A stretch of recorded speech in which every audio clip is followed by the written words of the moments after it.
Welcome to this Readapalooza Deep Dive featuring Dr. Rebecca Tolson and Jennifer Lahaie.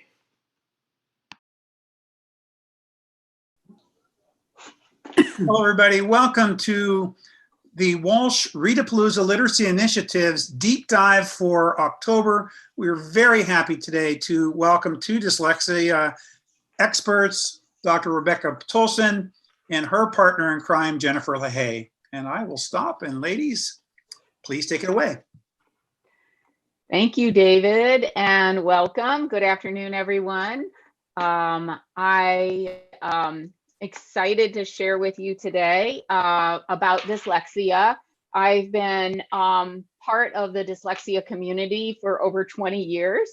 Jennifer and I have thousands of clinical hours together with students, working with students, children and adults with dyslexia. So we wanted to share with you today about dyslexia and dig a little deeper than our first presentation with Readapalooza.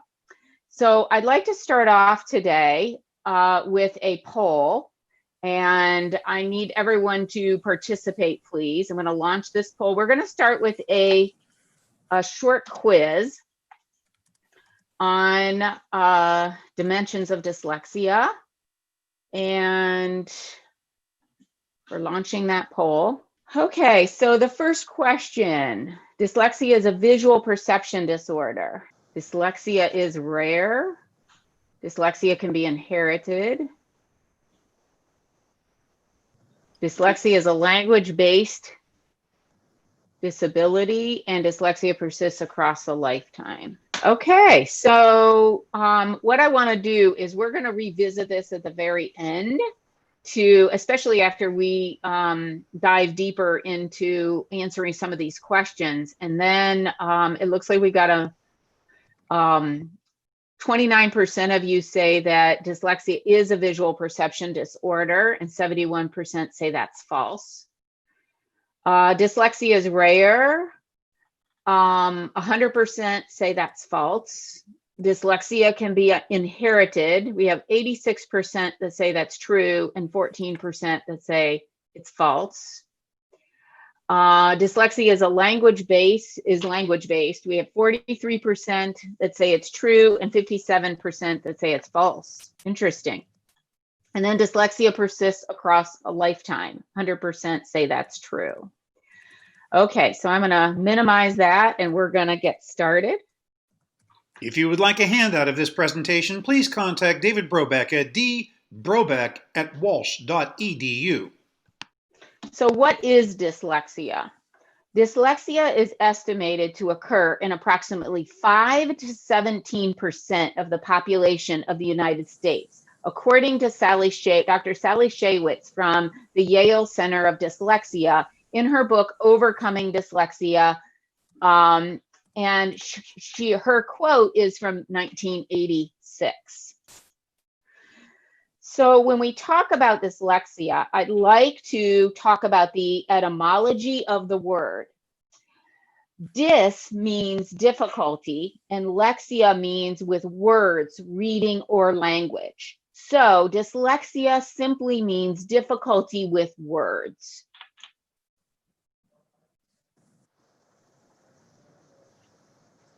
And by the way, I want to preface that I will put a link to the PDF of the handouts in the chat when I turn the presentation over to Jennifer. So if you want a copy of these slides, you'll have that in the chat box.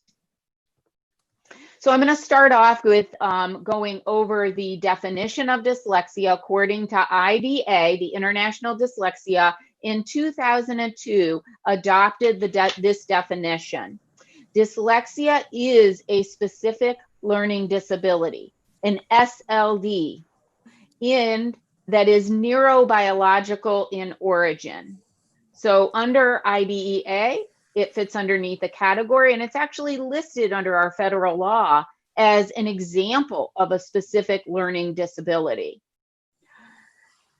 Dyslexia, meaning neurobiological in origin. We're going to kind of unpack all of these. This is kind of a broad overview.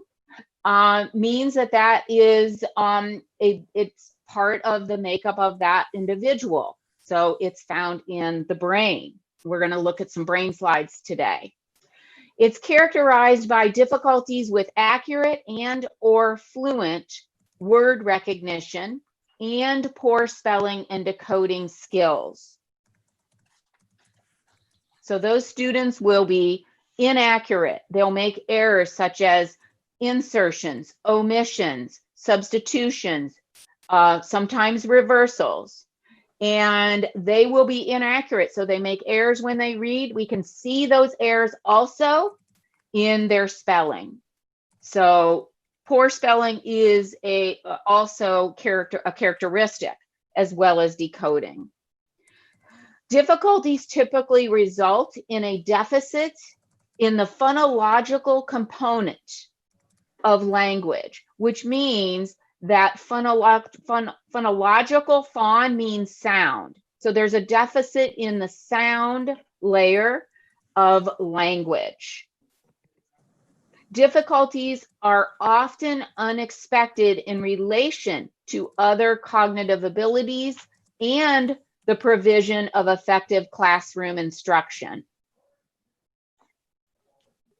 So dyslexia is not due to a lack of intelligence or desire to learn. Secondary consequences may include problems in reading comprehension and reduced reading experience that can impede the growth of vocabulary and background knowledge. So I've got some slides where we're going to unpack that. Another term we're going to talk about is called the Matthew effect. And we'll get into that in a little bit.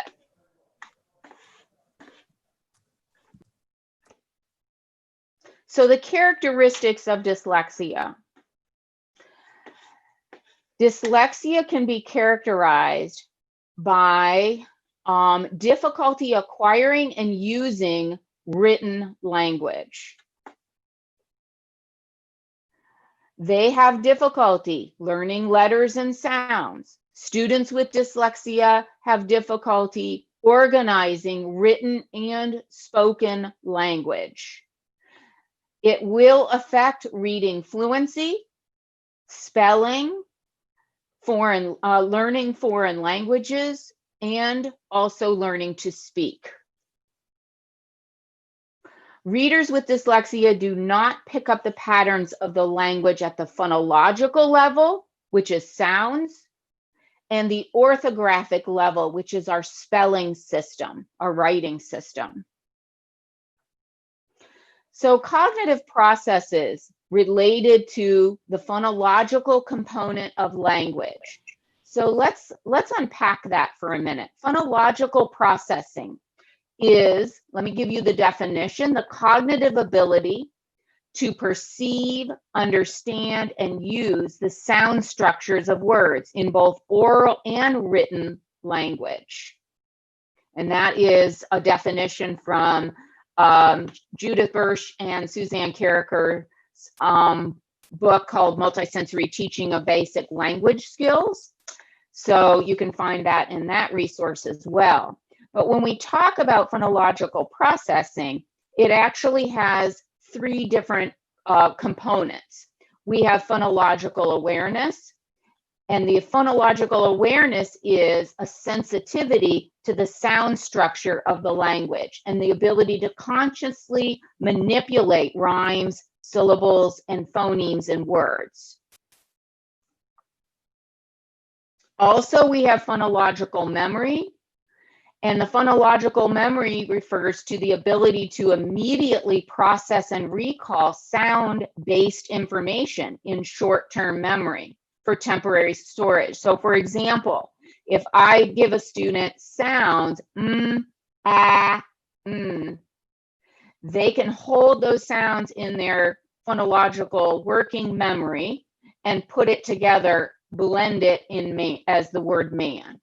So a lot of times what students with dyslexia have difficulty is after they sound out or hear the sounds, they only hold on to maybe the middle or the final sounds, and the beginning sounds often are lost. So that way, that's why a lot of times that last sound is the first thing that comes out, because it's the last thing in their phonological memory.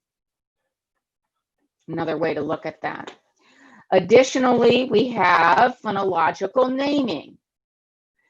And phonological naming is the ability to efficiently retrieve words that are stored in the long-term memory using phonological information. So this can impact word retrieval and word recoding. So the best predictor of reading ability or disability in kindergarten and first grade test performance is on phoneme segmentation ability, segmenting sounds into a word into their individual or the smallest unit of sound at that phoneme level. So if you are having any questions or thoughts or comments, please, Jennifer and I want to leave enough time for Q&A at the end. So be sure to jot those down and don't forget those, because we want to make sure we open up for questions today as well. So this is the Matthew effect, taken from Keith Stanovich's study in the mid-1980s. If a child is born with good phonemic awareness, it will be easy to learn how to read. As you read, your skill level improves. You also develop a deeper and richer vocabulary. So they say the rich get richer, but yet the poor get poorer. So for a child who struggles with phonemic awareness, it will be difficult to learn to read. We tend to avoid difficult activities, so there is less practice and improvement. Children are aware that others are excelling when they are not, so their self-esteem is impacted. There is a continuum of difficulty. So dyslexia is on the continuum from mild, moderate, severe, or profound. Students may have a little difficulty or a lot of difficulty, depending on the severity. So the good news is that phonemic awareness, which is a core deficit in students with dyslexia, can be learned if the difficulty is discovered and addressed. So that's why we emphasize early identification and prevention. So on an orthographic level, people with dyslexia may have difficulty grouping common letter groups together, such as a TCH. These are trigraphs, 3 letters that make one sound. IGH says I. STR, a 3-letter blend. They may have difficulty knowing how to pronounce the vowels in words. Is it long? Is it short? Is it silent? And they may also have difficulty dividing words into syllables. So with my experience, I would say most students would either guess or memorize based on the beginning of the word or whatever they could figure out. So they might delete a middle syllable, and they might just say the beginning and the end, whatever they could grasp, but they were inaccurate nonetheless, which it definitely impedes meaning. So to evaluate a child's ability to recognize patterns, we ask them to read non-words that follow English patterns. So even though bohm and mape are not words, we would use that to see if they can read words with this pattern, okay, like home. Why would they not be able to read the word bohm? It's a non-word. If they really know how the structure of words work in the English language, then they should be able to read it, an unfamiliar word with the same pattern. So good readers are able to remember sequences, okay? such as the top group, okay? And good readers have difficulty with the second group because it's not a pattern. What we know about students with dyslexia is they found each group of words equally difficult, whether it followed a pattern or not. So I would have students that came in for a baseline assessment, and I would do a word identification, and they read a nice amount of real words that they could read. I'm thinking this is going well. And then I would put out some word attack, which is non-words, and some of them could barely read any, maybe under, a handful of words, and they could be an older student, 4th, 5th, 6th grade or higher. And I think to myself, they have a lot of words they can read. But the problem with them advancing in their reading skills is the fact that they don't understand the patterns of the language, which then really impedes other areas such as accuracy, fluency, and comprehension. So my question for you today is, can you read these words? When you see an unfamiliar word, can you read those words, even if you don't understand the meaning? So this word, trypsinogen, this is an example. It's a pancreatic enzyme. I'm not a medical person, so it doesn't mean anything to me. But what I can do is I can look for familiar patterns and divisions that make sense. So I would look at this word by syllable, and that's a strategy to read. So you can read longer words, okay, because you have a sense of how to divide the word, whether you understand the meaning or not. So this is not a natural skill for a student with dyslexia.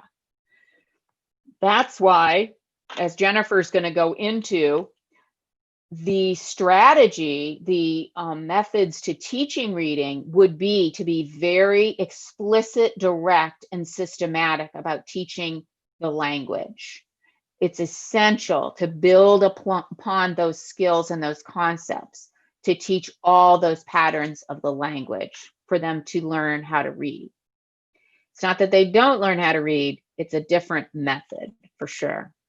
So I wanted to look a little bit at the brain with you before I pass this over to Jennifer. So the reading brain, I can really geek out in this area, but I'm not going to, so it saves time. But the parts of the reading brain, I think the most fascinating for me is the fact that we know how a typical brain reads, and we can see that on fMRI and brain scans. And we know what the reading brain, when it happens typically, looks like.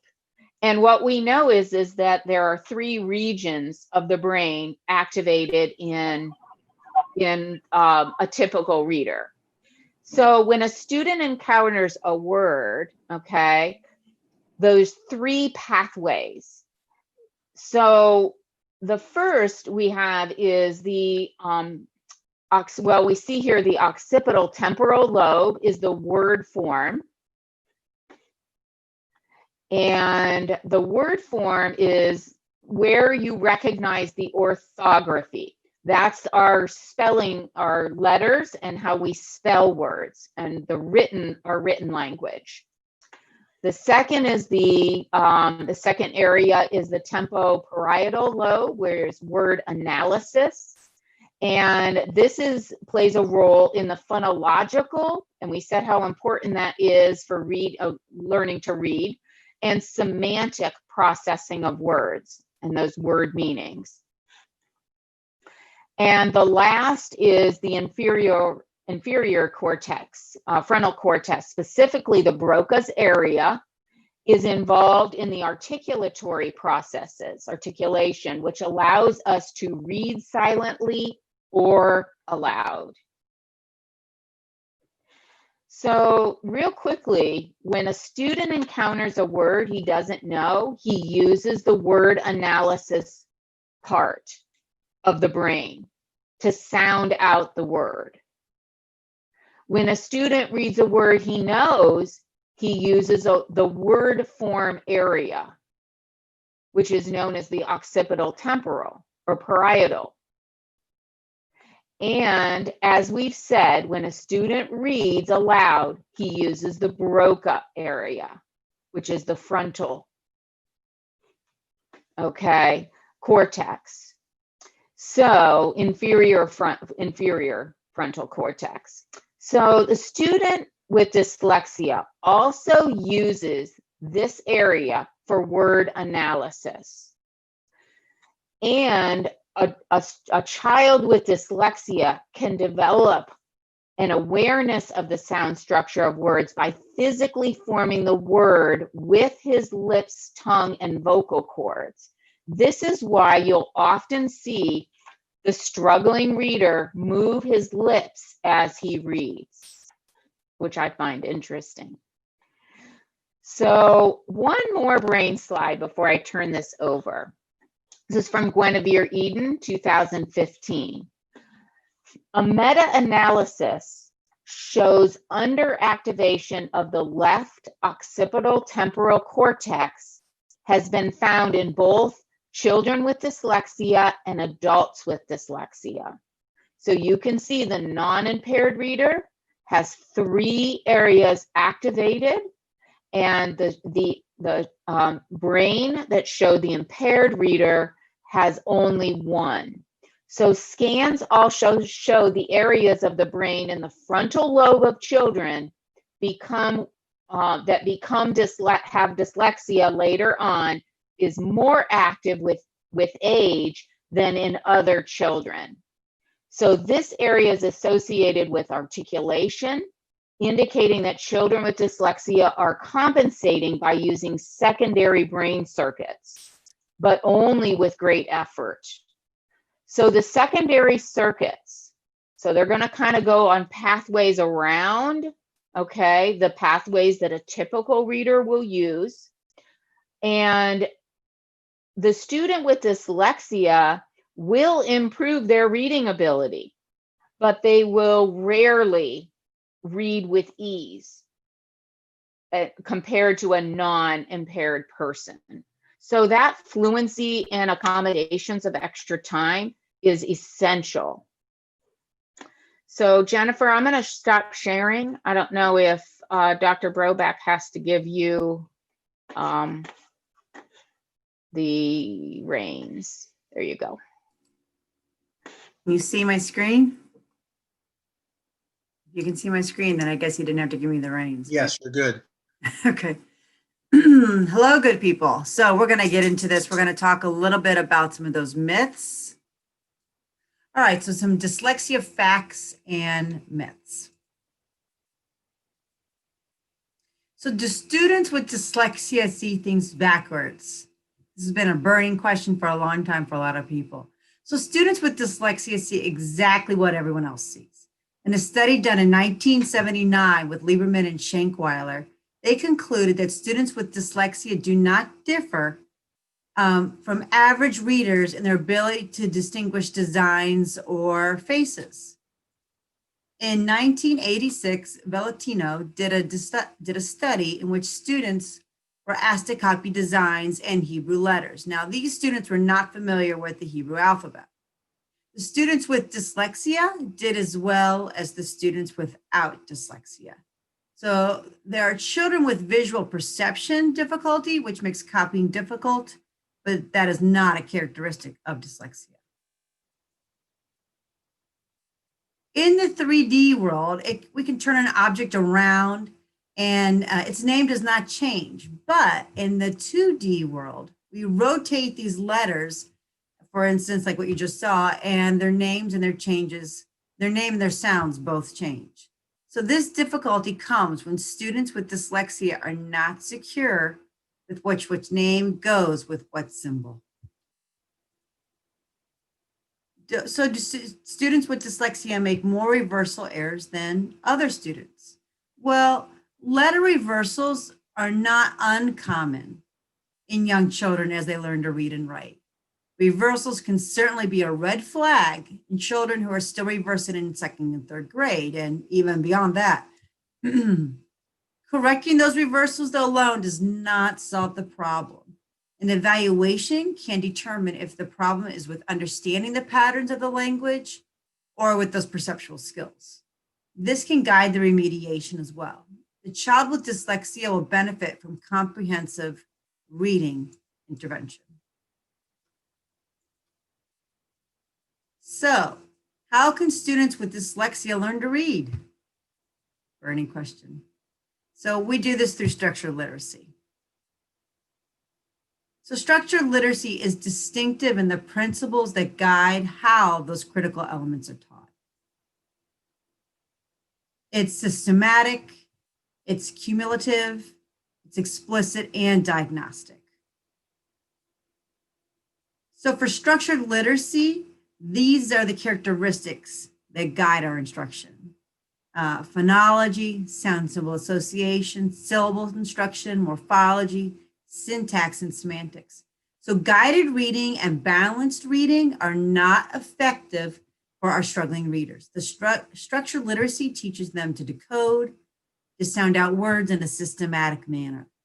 It's actually a more effective approach with all readers. So in multisensory language instruction, which we hear this term a lot, we also call it MSLE. These are some of the things that we have to consider for this curriculum. 90% of all children identified as learning disabled were referred to special education services because of those reading problems.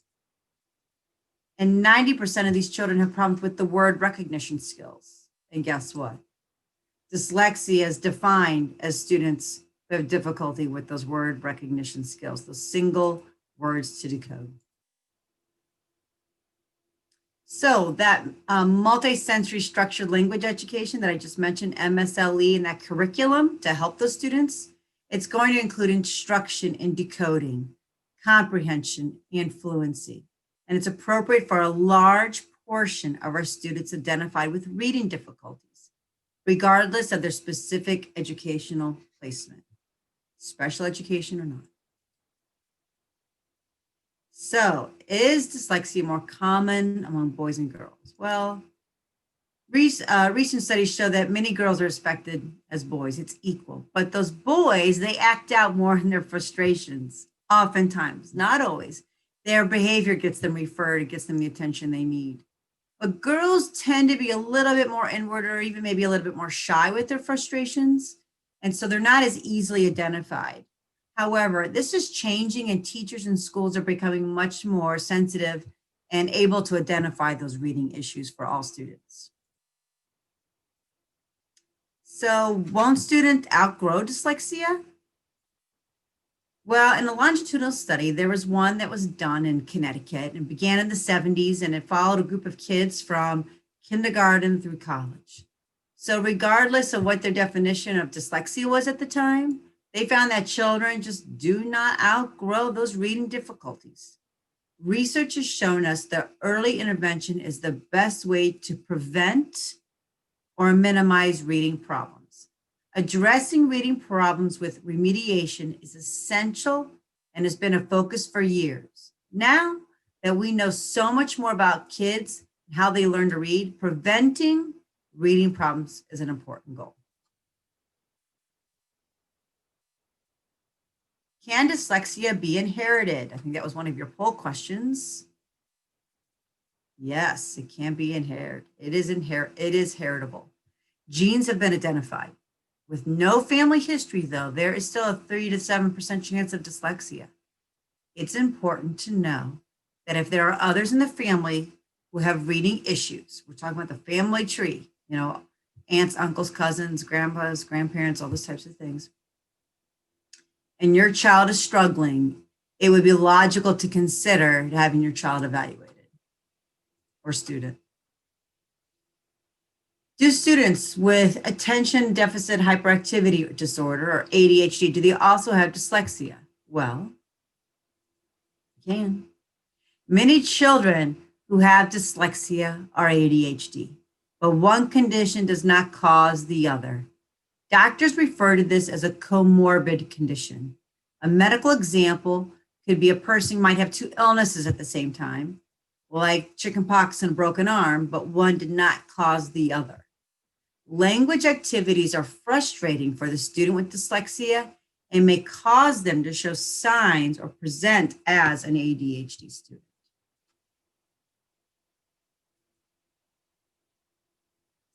So, are intelligence and dyslexia related? So, scientific evidence now provides empirical support for the unexpected nature of dyslexia. You can see on that left side of that picture there on that panel, shows the relationship between IQ and reading in typical readers. Here, IQ and reading both track together. They're dynamically linked. IQ influences reading, and reading influences IQ. It's a nice back and forth. However, in contrast, on the other side, the right panel shows the relationship between IQ and reading in children with dyslexia. Here, IQ and reading disassociate. IQ and reading are uncoupled. IQ and reading go their separate ways. So in practical terms, think of it like this. The data provides strong evidence that in dyslexia, a person can have a very high IQ and yet read at a much lower level. I've seen that with my own students, particularly middle high school kids. So what is the impact? The impact of dyslexia? Well, the prognosis can depend on there's some different variables. Severity, age of intervention, support of parents and educators, innate intelligence, and perseverance. So the impact is different for each and every person and even family.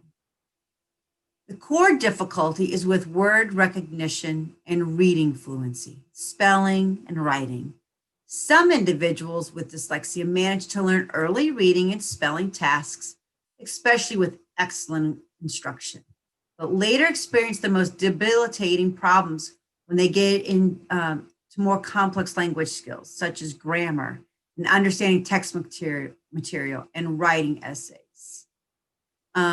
Protective factors like a high IQ or a high socioeconomic status, personality traits like tenacity and resilience and intrinsic motivation all affect student progress and growth.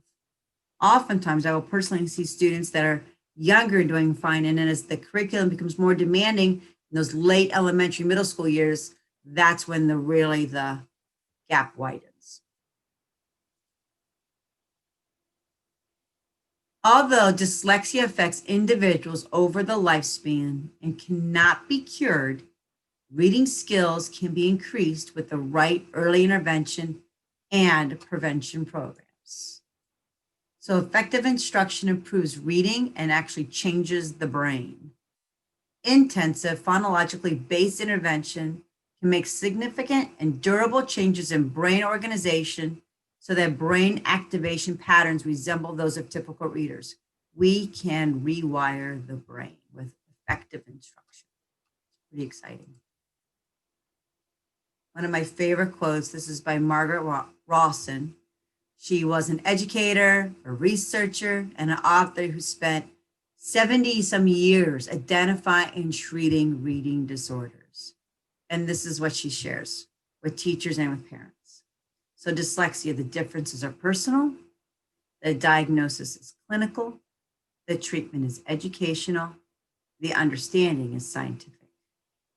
So we're going to go into the last slide and let's see how you did on that quiz, on the poll.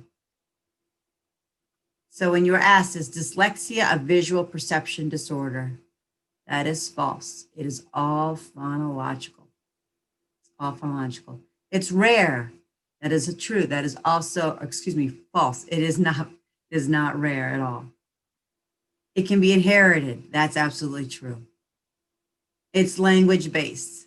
Again, absolutely true. And it persists across a lifetime. That is also true.